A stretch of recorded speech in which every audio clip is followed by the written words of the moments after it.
Борбор калаада Каарылар күнү менен катарлашып келген мугалимдердин майрамына карата мамлекеттин социалдык экономикалык өнүгүүсүнө зор салым кошуп келген инсандар сыйланышты. Аларга ар кандай даражадагы төш белгилер ыйгарылды.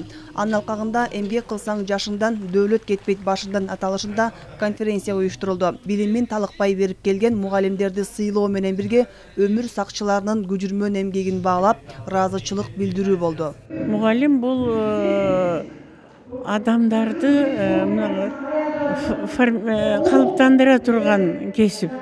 Бала кезинен мугалимдин колуна келет адам.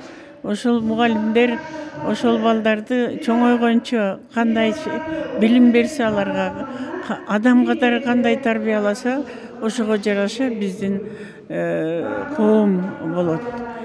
Жалпы эле кыргыз элиме мындай бекемдес улук, узун өмүр каалап, Кыргызстаныбыз гүлдөп, өсүп, экономикабыз өнүгүп, биз дагы бир башка мамлекеттерден жардам сурабай, биз ушу башка мамлекеттерге жардам бере турган даражага жетсек экен деген бир аруу тилектерди айткым келет.